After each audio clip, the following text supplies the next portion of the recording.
Illusion, Michael. Trick is something a whore does for money.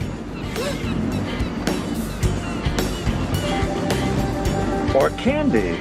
The first winds of winter are here, unlike George R. R. Martin's latest book, which still hasn't come out as of November 2025. For those of you who somehow don't know, George R. R. Martin is an American dark fantasy author who has dedicated his literary career into creating these, what you would call, realist type of dark fantasy medieval type stories. His primary sources of inspiration was the history of the War of the Roses, as well as the writings of J.R.R. Tolkien, the latter of which he simultaneously respects and intends to subvert.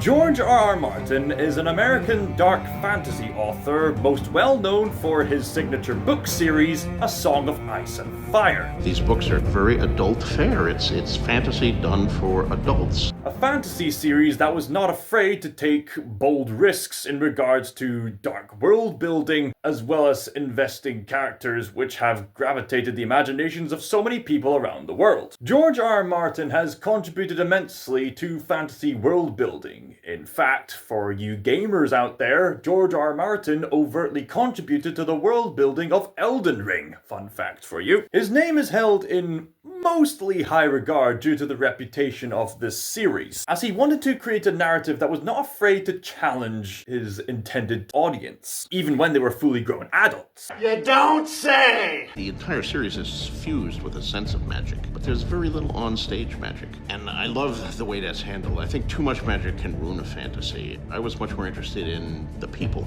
I just find it fascinating how he's created this world, this totally different world, which kind of works on every level. George Martin is the creator of this world and came to set a couple weeks ago. He said it's like walking into one of my dreams. As of recording this, George R. R. Martin's book series is so expansive that he hasn't even completed writing the story yet. It's a series of books and he's yet to finish his last 2 or so. He's rather notorious that way. But regardless, his book series had garnered enough of a reputation for showrunners at HBO to adapt his book series of A Song of Ice and Fire and adapt it into the TV series known as Game of Thrones. The show itself became a pop cultural phenomenon during its time, as it was not afraid to showcase permanent choices and some endearing characters in very, very dark settings. Now, the thing about me is that up until 2025, I had never seen a single episode of Game of Thrones, right up until my friend Brooks Gallinghouse, the Squid Bear, suggested that he and I watch it together during our spare time. It was thanks to him that I was able to catch up with the rest of where I left off from Breaking Bad, with a good chunk of season 2 onwards to season 5 and then all the way to El Camino. And Brooks insisted that he and I watch Game of Thrones together, so thank you very much, Brooks, for helping me catch up with TV series that way. This video is a suggestion from him. He wanted me to make this review, and no doubt I think some of you would have wanted me to do this for some time as well. After all, I am a very passionate J.R.R. Tolkien fan, and one of George R. R. Martin's primary sources of influence, in many bizarre ways, is George R. R. Martin. He is an author that George simultaneously admires and intends to subvert.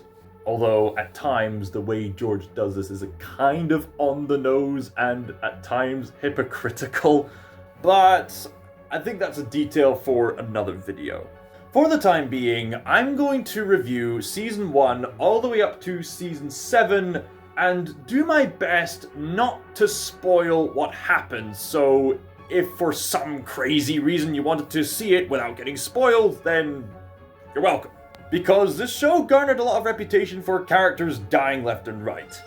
Having seen the show, that claim to fame is probably a little bit exaggerated, although it is quite funny. Now, let's see who's gonna die today. At the same time, I acknowledge that some of you probably won't bother to watch the show because of how gruesome it is, which I completely respect and understand. You just want to get my input in it and just walk away. Fair enough. Makes sense. Needless to say, in this video at least, you don't need to worry about the story being spoiled. I'm going to do my best to summarize what happens in a digestible way, and then talk about the show's major strengths and major weaknesses from there. I should also note a few other things. As of recording this, I am admittedly unfamiliar with the literary source material from which the show is adapted from. So forgive me if I've overlooked any important details from the books that were overlooked in the show adaptation. I'm well aware that the show does eventually take drastic directions from the book. Keep that in mind. If I have any oversights that the books explain better than the show, please let me know down in the comments below. If you want a more detailed input on the story as far as the books are concerned, I'm sure there's plenty of other YouTubers, including my friend Malika Wright, who can gratify that desire for you. The way they were written, you know, the expertise in their portrayal was brilliant. I think George R. R. Martin executed Cersei Lannister brilliantly. You know, she was just a brilliantly written character. I enjoyed watching her unfold through his writing, and that's why I like her. Not because I think, you know, she's an example of what women should be, or I think she's empowering or any nonsense like that. No, I think she's a horrible person, but I love her as a character. She's her characterization is an example of brilliant characterization, and that's why I really love Cersei Lannister. Also, I hate to kind of beat a dead horse here, but in regards to summarizing the show's premise, I'll try to be brief with my explanations because it's a very multifaceted plot with several character narratives going on all at once. So forgive me if I've overlooked some crucial details in some overlooked character narratives. I'm just gonna mainly stick to the main major players, as it were, unless some other characters that are very crucial to the plot come along, if you get what I mean. With that said, here's the basic premise for Game of Thrones, the HBO adaptation of A Song of Ice and Fire by George R. R. Martin. Brace yourself. The story of Game of Thrones is set in a fictional dark fantasy medieval world where there are two predominantly major countries, although the vast bulk of the narrative is set in Westeros, which is located in the, well, West. You don't say! Yes, one of my major critiques with this show is that there's one very important character whose rise to power happens predominantly in the eastern country, and her narrative is almost entirely separate from the bulk of the narrative going on in Westeros, at least for a major chunk of this show. I would have liked to have seen a few more mentions between these two narratives so that they don't feel so separate. I mean, they do reference each other from time to time, but I would have liked some more input of a looming threat and interconnected political drama, intrigue, and stuff like that. But anyway, back to the premise. The most simplified premise of the story is that there are four major factions at play. There are other factions in between the factions, like the Tyrells and so on and so forth, but for the sake of simplicity, the main four houses are House Stark, located in the north, and are most well known for guarding the big wall which keeps out the notorious White Walkers. The Whitelegs didn't just force my people out of New Canaan. They butchered everyone who wasn't fast enough to get away. The elderly, the ill, children, those who stopped to help the wounded. It made no difference to them. They can't be reasoned with. There are the Lannisters, the most powerful and most sinister house of all the factions mentioned, who are located in King's Landing, where the Iron Throne is located. There's the Targaryens, who are notoriously well known for their ability to control dragons. You have the power of the immortals. You can control dragons. And at this point in the story are almost entirely wiped out. And the Greyjoys, who are known for being warriors of the sea. The most simplified version of the premise is that all these factions are at each other's throats to see who will be the one true ruler of the Iron Throne. Meanwhile, whilst all that is going on, way beyond the wall in the north, there is a rising threat of the army of the dead and the White Walkers, who answer to a non-negotiable necromancer known as the Night King. That's the basic blurb premise that you would find in the full DVD collector's editions and so on and so forth. Of course, not word for word, but you get what I mean. Here's a slightly more detailed version of that summary, in so much that it doesn't spoil anything major, i.e. character deaths and so on and so forth. Though to be fair, I think people are smart enough to pick up on the implications. A more detailed version of the premise is that whilst the aforementioned Night King is gathering his forces of the dead beyond the wall in the north, there are dozens of us! Dozens!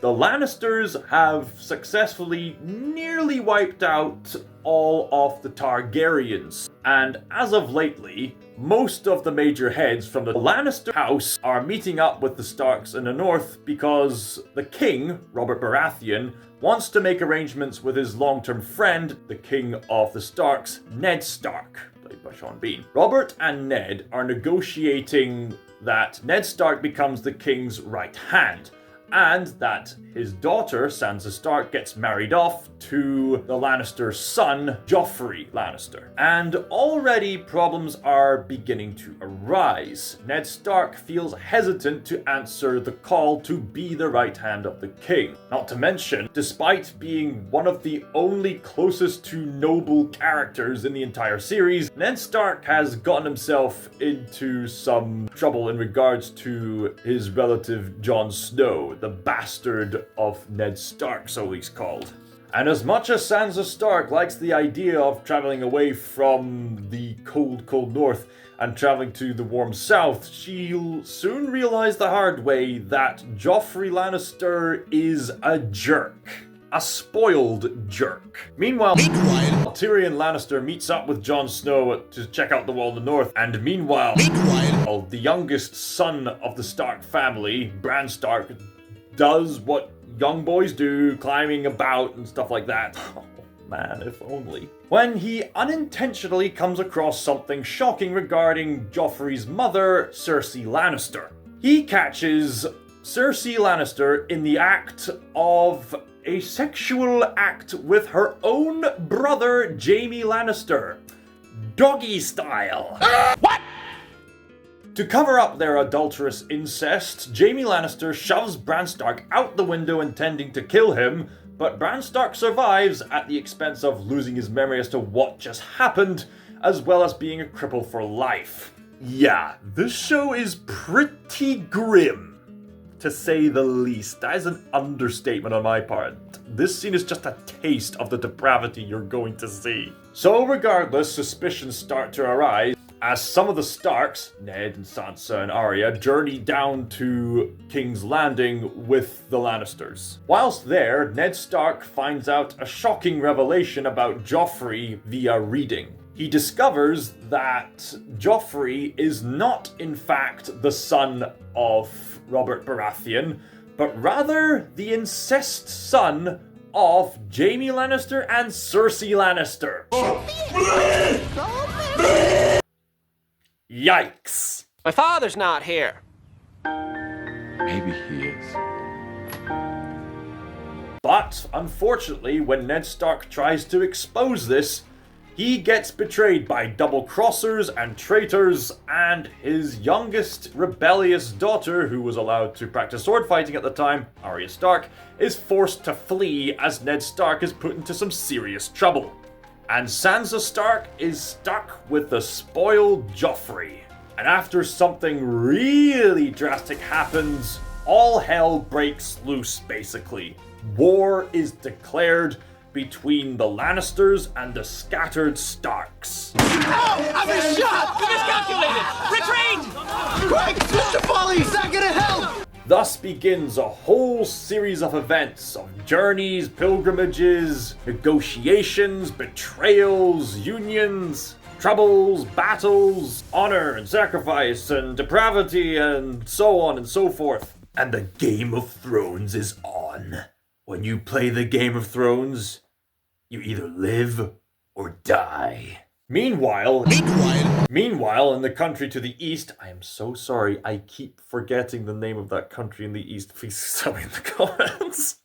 Meanwhile, in Eastland. Meanwhile, in Easteros.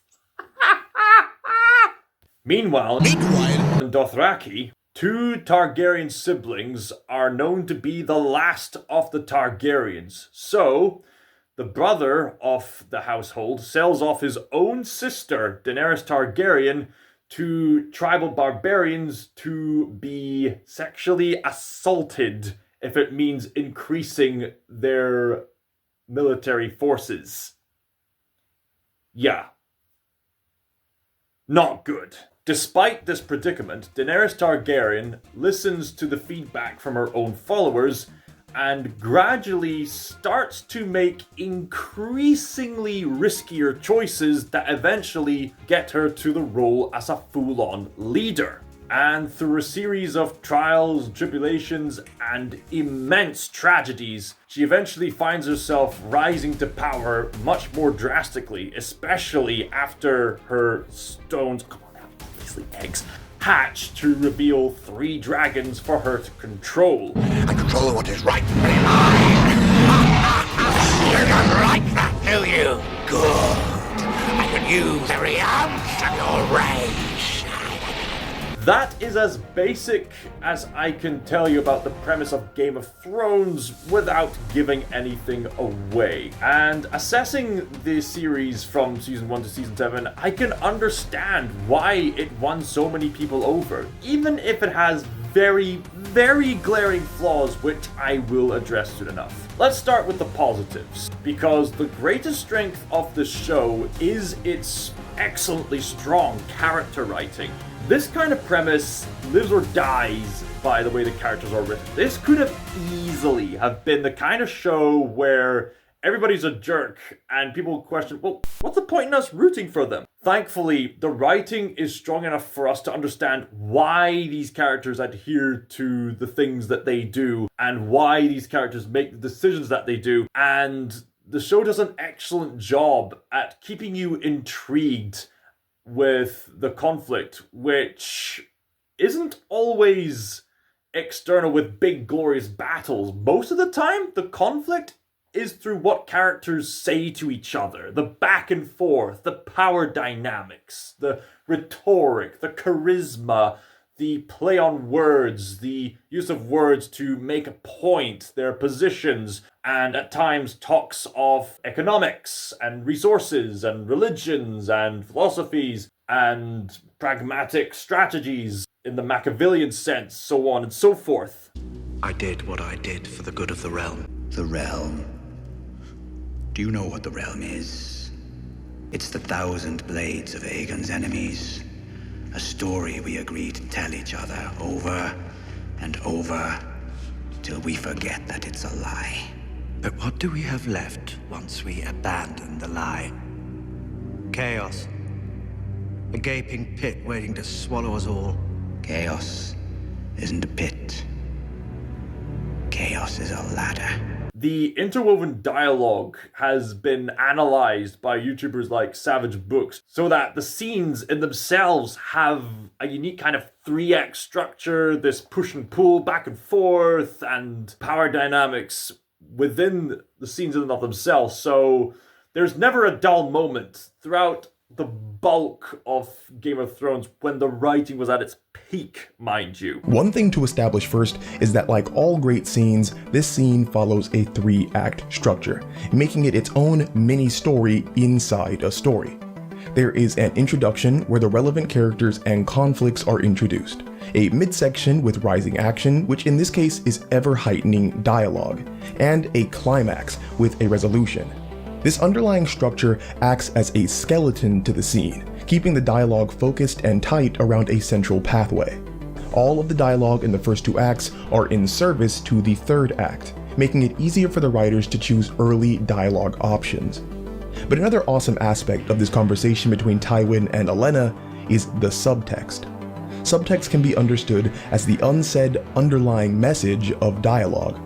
Think of it as a conversation within a conversation.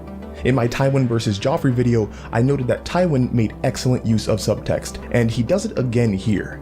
As I said previously, this scene acts as a story within a story. It is just a small piece of a much bigger episode. But even inside this scene, underneath all the dialogue and bargaining and negotiating, the subtext creates a personal struggle between Tywin and Olenna. Each of them wants control of the conversation. Across the entire series, a consistent trait with both of these characters is that they seek domination when interacting with others. Forgive my sister. What she lacks in diplomacy, she makes... Shut up, dear. Anything from you? No. Good. I am Queen Regent, not some brood mare. You're my daughter! You will do as I command, and you will marry Loras Tyrell. Opportunities like these, when two characters share the same competing trait, adds a second layer of structure to the scene and allows the dialogue to truly shine. The characters go back and forth, and most of the time the characters get by their wits more so than bronze, and that's why so many people latch on to characters like Tyrion Lannister, for example. The king can do as he likes! The Mad King did as he liked.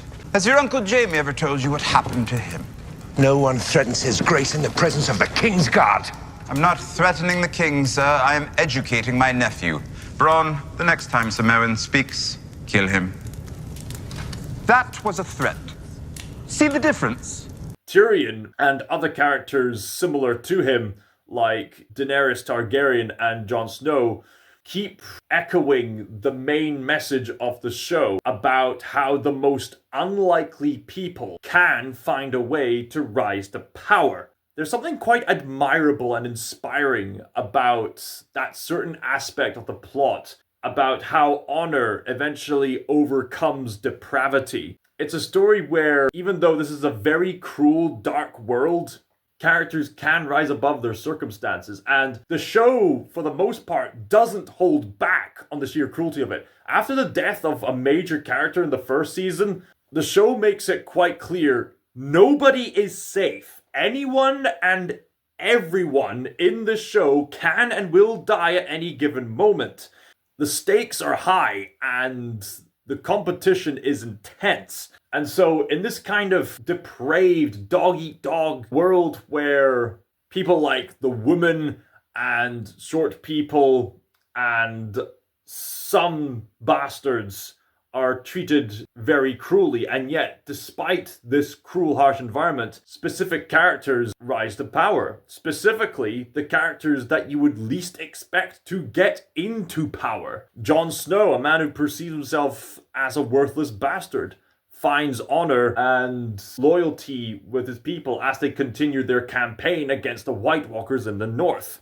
Daenerys Targaryen eventually increases in her own confidence and self-worth, and through her nurturing nature, she manages to win over so many people. Tyrion Lannister is one of the few decent people amongst the Lannister household, and he uses his wits and his knowledge on the street and his knowledge in the middle of high position to do his best to dethrone Joffrey Lannister, because he knows Joffrey is an outright jerk. These three characters pretty much made the show for a huge bulk of the series. The decisions that the characters make are backed up by the fact that the world building is very rich, so people of different forms of understanding can understand what's at stake and get an idea of what's going on the political basis. This is a very much a politically driven drama, not in the sense of cramming modern day politics down your throat. It's inner world politics,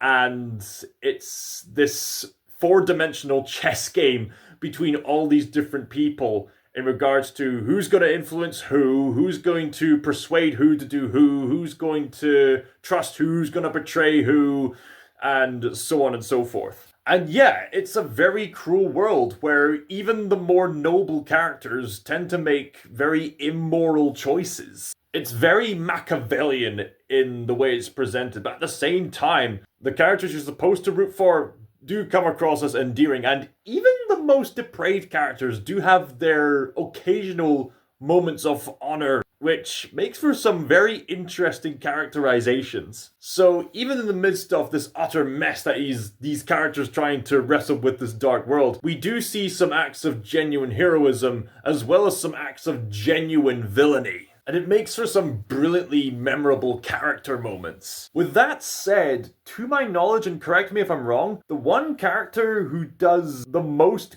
good and, to my knowledge, the least amount of direct evil would be Hodor.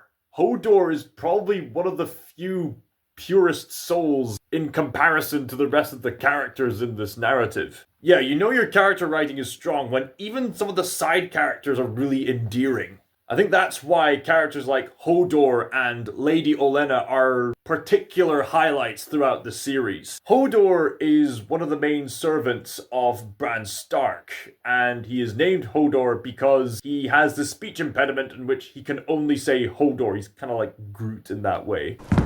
Hodor? And Hodor will tire. Hodor. Even you, sweet giant. Hodor. Hodor. Hodor. Hodor. Hodor. Hodor.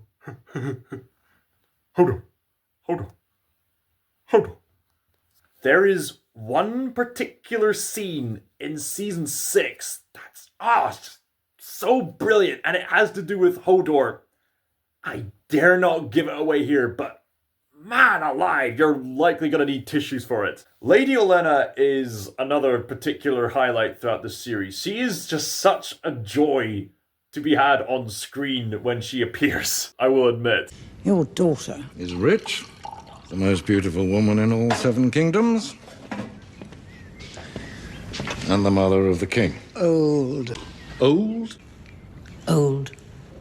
The series is not a comedy, and yet Lady Olenna is a genuinely funny character. And yes, women can be funny. Lady Olenna is one of the main figureheads of the Tyrell house, and even though, for the most part, she's affiliated with the Lannisters, especially with implication that she could have been married to Tywin Lannister and they could have been an unstoppable couple, which would have been interesting to see, but they're more than likely than not would have been no plot if they actually got married. Lady Olenna just says things as it is, and she is just so delightfully witty about it. And this is from when your Pop yelled out, "Oh, Melanie," when he was making love to Gangi. This is so much fun. I can't believe my mom thought being here would be a punishment. Oh, she thinks I'm too critical. That's another fault of hers. In loving memory of the actress who portrayed her. The villains are also quite memorable in this story. Yes, this is a kind of setting where any and all characters can and will make immoral decisions, but obviously this would encourage villains to be more villainous than they can be, if you get what I mean. And we get these great conflicts with the likes of Tywin Lannister, portrayed brilliantly by Charles Dance. I am the king! I will punish you. Any man who must say, "I am the king," is no true king. If you want to see more of Charles Dance, I'd recommend watching the miniseries Bleak House. Oh yeah, side note, all the characters are well cast, well performed. Some villains are just some of the most depraved people you're ever going to encounter. And one particular character proves that yes, men can be sexually abused as well. Like I said earlier, no one is safe in this setting. A very unique highlight in regards to depicting villains in the story would have to be the Night King. I really like the way the Night King is displayed throughout most of the series, in the fact that when he shows up, he doesn't have to say anything to establish his threat. We just see him do what he does and stare down the heroes. And the fact that he doesn't talk further establishes the point that this is an enemy that you cannot negotiate with. He is out for blood. So yeah, great piece of storytelling there. There's some additional details that add to the immersion of the grittiness of the series, like the details on the Army of the Dead, or the way that Tywin Lannister's horse poops before making an official entrance into a hall, just to add that sense of realism that, yeah, horses need to take a dump as well, and obviously he would have trained his horse to do that before the ceremony just to appear clean and not to embarrass himself. Great attention to detail there. I could go on and on about these intricate little parts, but sadly, I must say, even as far back as the first season, there were some major weaknesses with the show. Now, this is probably going to shock some Game of Thrones fans because they absolutely adore the Game of Thrones show 100% for like the first 4 seasons and then see the writing declining from season 5 onwards. But I'm telling you this right now, there are some major problems with Game of Thrones, even as far back as the first season. And it's mainly due to the fact with how graphic and bleak this series is. To be more blunt, this series has a lot of pornographic footage throughout the series, as well as a lot of implied nihilism. Now, I need to make my stance on these topics very clear. When it comes to depicting sex on screen in movies, video games, television, so on and so forth, I don't have a problem with implied intimacy.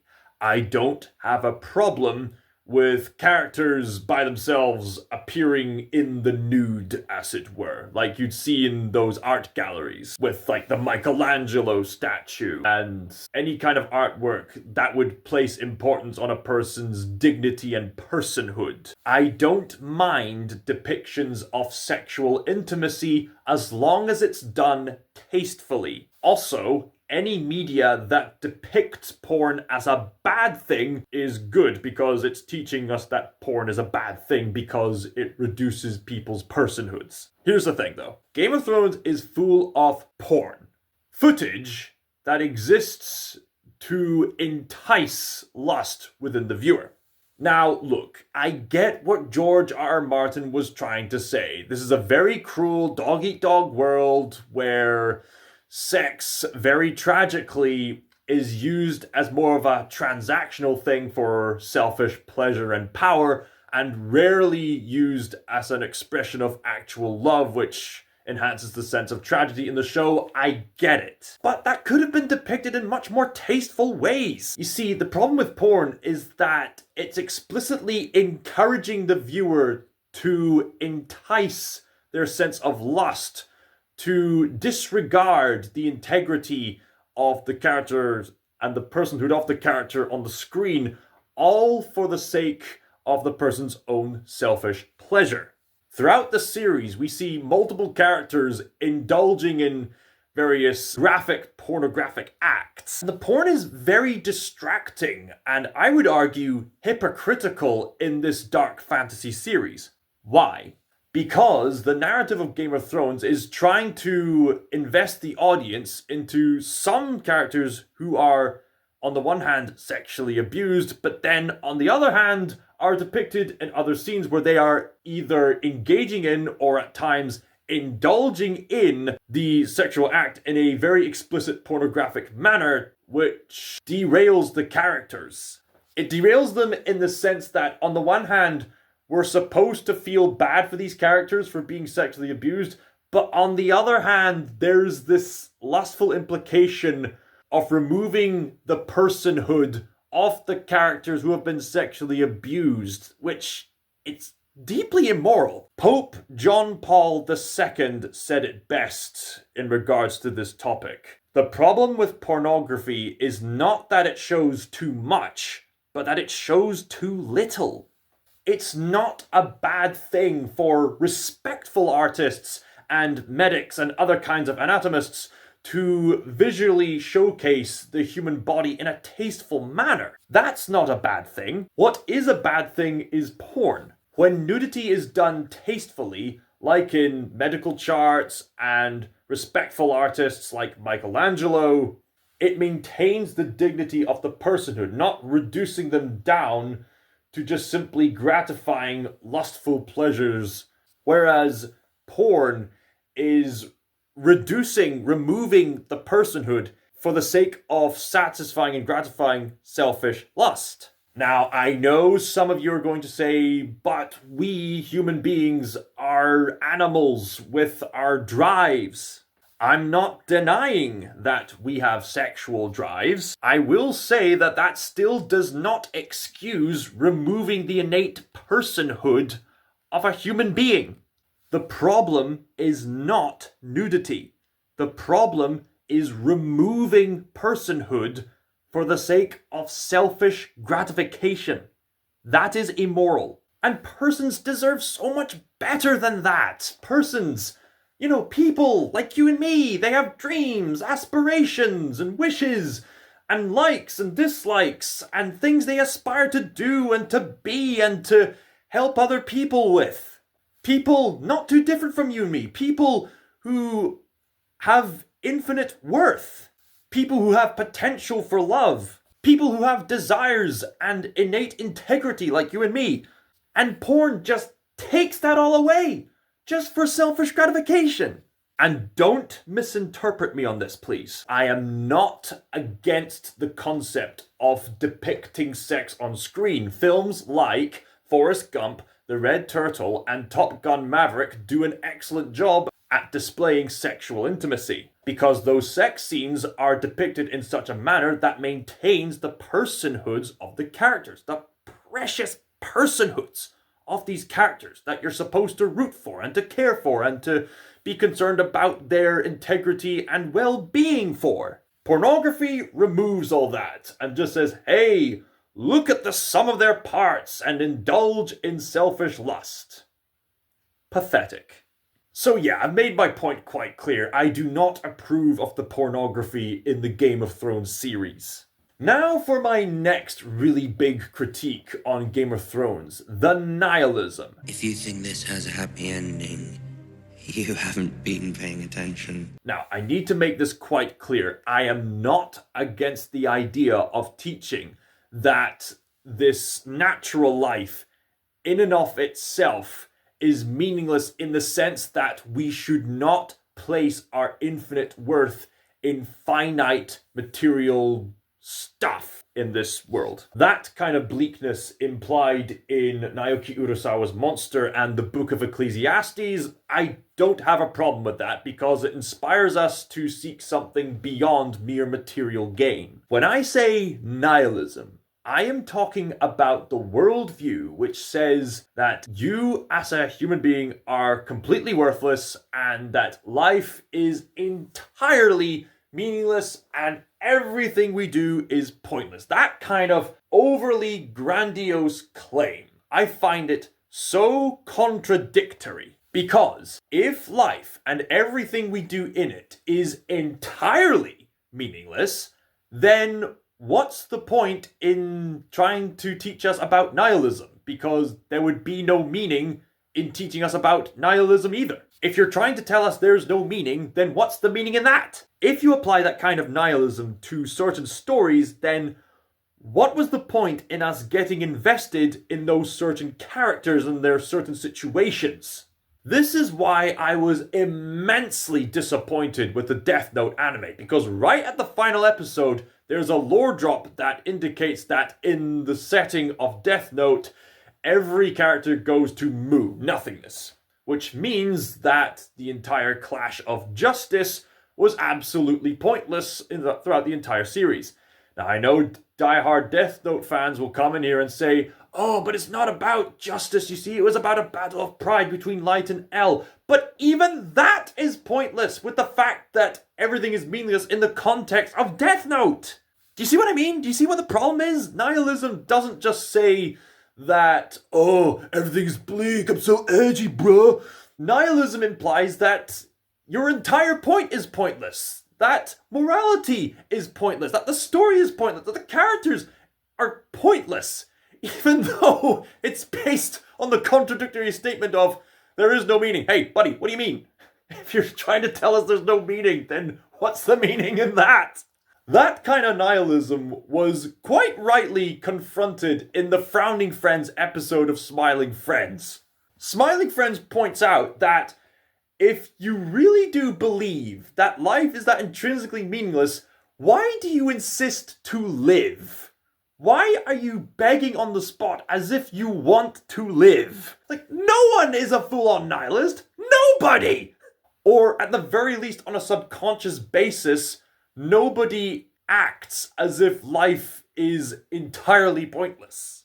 At least on a subconscious basis. I go out of my way to say all this because whilst it's not as explicit as Death Note, the world of Game of Thrones does very much imply nihilism in its overall outlook, in its overall worldview.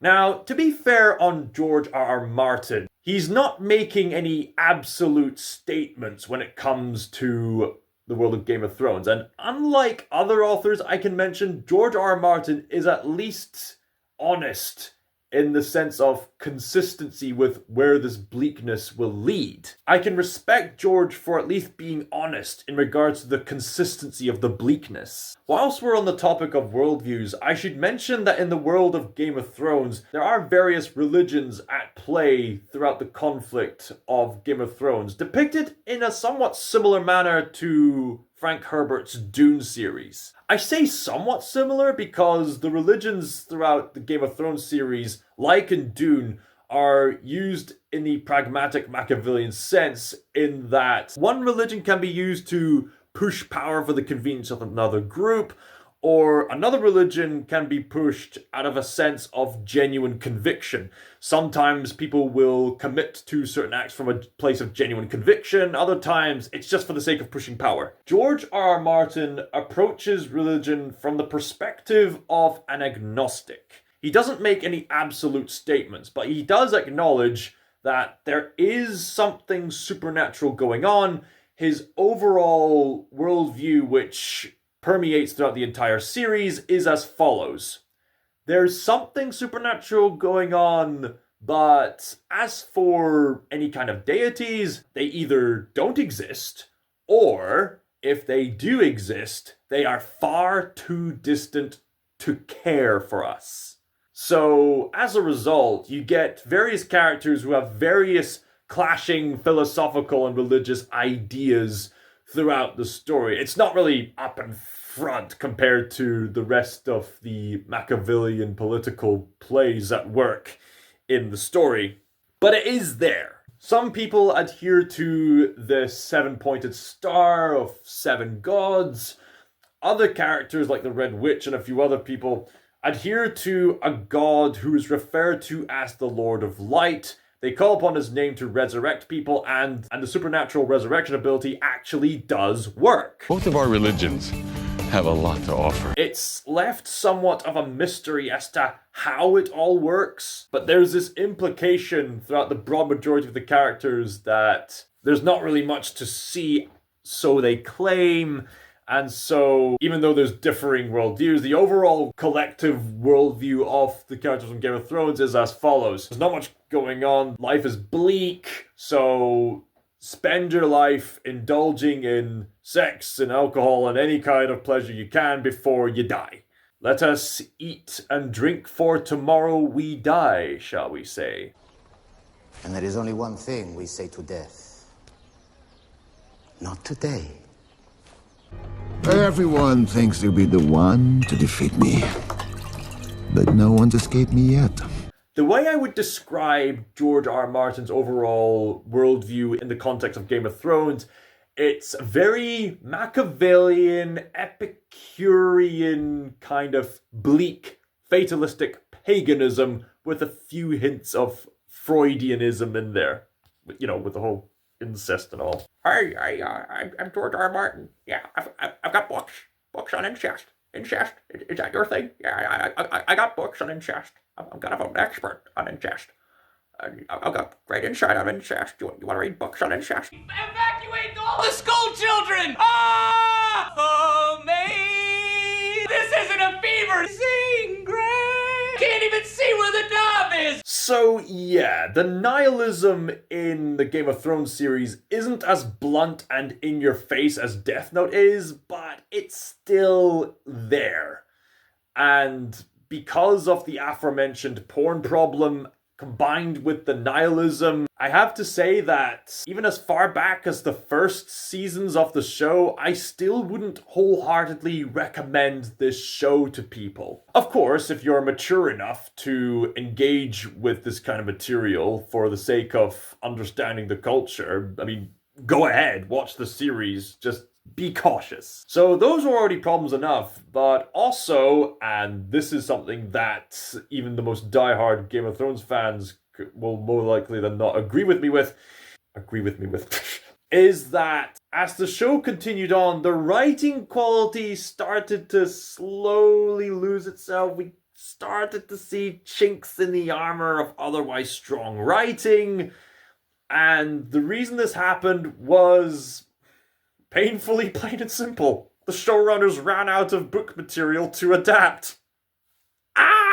So the writers started to go off the walls when it comes to the source material, like sparing a certain character who should have been dead a while back from what I remember at least, or at the very least depicting the characters unlike how they were in the books. I mean, they did that in minor ways in such a manner that people didn't really mind at the time, but then as the series continued, characters started to make dumb choices, and there was much more plot armor that shouldn't really be there, especially in this particular scene in season 7, as well as the climax of season 6 with the Battle of the Bastards. As spectacular as the whole medieval battle setting is, there are a lot of plot armor, as well as characters making dumb and at times entitled dumb decisions. So yeah, the writing that made Game of Thrones so brilliant before starts to lose its quality as it goes along. But thankfully, there are still some particular highlights even throughout seasons 5, 6, and 7. Most notably, in season 5, the two plot lines between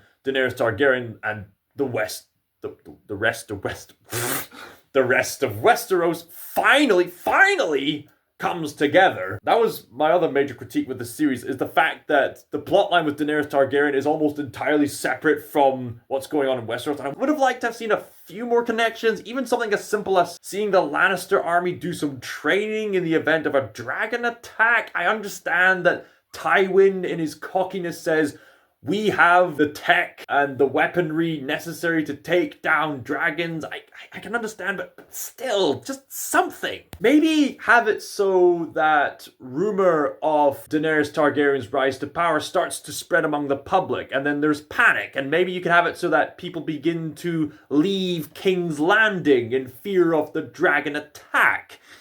And so the Lannisters don't want that, so they do something rather deceitful to encourage people to stay, like something to do with like drowning, like increasing taxes or decreasing taxes, or something to do with the resource. Just something. I would have liked to have seen something that tied those two plot lines more together. Not to mention, there's a few plot threads and a few scenes that were either removed or just didn't reach their full potential, to which I just think, why?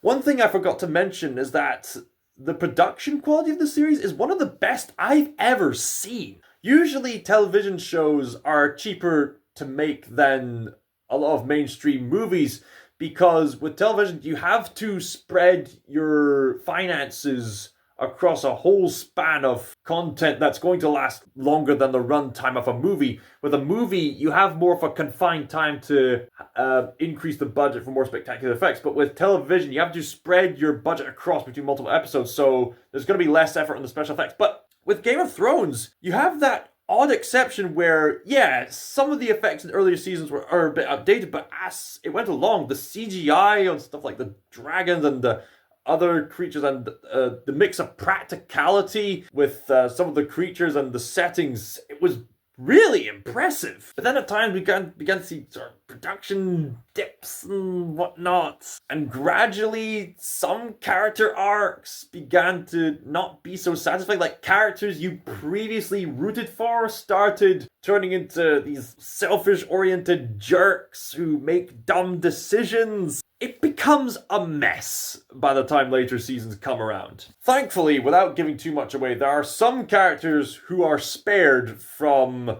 the worst of the writing, as it were. Especially... No, not yet, no, not yet. We'll get to you!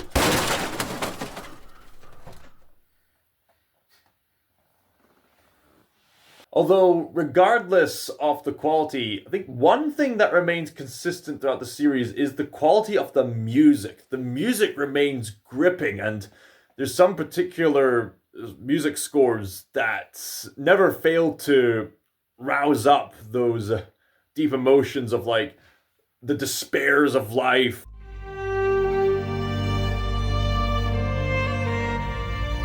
As well as the epic scope of the series, and it even translates well into adding to the world building of the songs, adding much thematic and detailed richness to the songs that help to elevate the world building, especially during a certain wedding scene.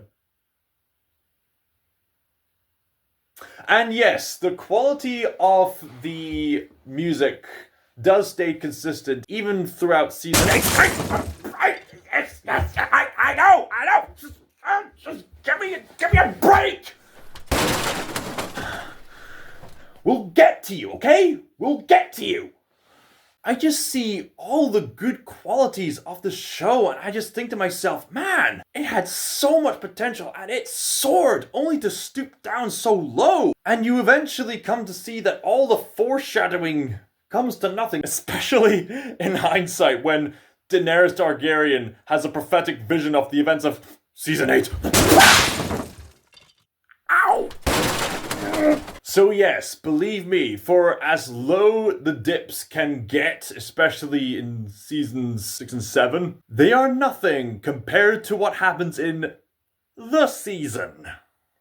The final season, which is so bafflingly terrible, I just need to make an entire separate video dedicated to just how bafflingly bad Season 8 is. In the meantime, I, ScotsThinker, rank Game of Thrones, the HBO adaptation of A Song of Ice and Fire, a 7.9 out of 12. There are a lot of genuinely great qualities that have elevated this series to the heights of the likes of Breaking Bad and The Walking Dead and other stuff like that. But obviously, I've already mentioned that. Now, it's very clear to me that Game of Thrones have reached the heights of fame alongside the likes of shows like The Walking Dead and Breaking Bad and Attack on Titan, but I much prefer shows like Attack on Titan and Breaking Bad because they have one thing, because they have a lot more strengths than Game of Thrones does. There's one key thing that Attack on Titan and Breaking Bad does that Game of Thrones just simply doesn't have. Consistency. Given the fact that I've reviewed the entirety of the Breaking Bad series on this channel, I think it'd be appropriate just to quickly mention the comparisons between Breaking Bad and Game of Thrones here. As you know, I highly approved of Breaking Bad as one of the best series I've ever seen. I wouldn't be surprised if there were some people who disagreed with me on this regard. But here's the thing. By critical standards, Breaking Bad is the superior show compared to Game of Thrones. Which is interesting to say because Breaking Bad and Game of Thrones share a lot of similar strengths. Strong character writings, gritty detailed settings, the drama of characters making immoral decisions. And yeah, I can understand people saying that the initial seasons of Game of Thrones were stronger to engage with compared to the first 2 seasons of Breaking Bad. I can understand why people would say that, because the first 2 seasons of Breaking Bad are a bit demanding to get through, but even then, I would still highly recommend Breaking Bad over Game of Thrones. Just simply because Breaking Bad stays consistent and gets better over time, unlike Game of Thrones, which gets gradually worse over time. Which is pretty impressive for a plot that was mostly improvised. I wonder what that says about George R.R. Martin.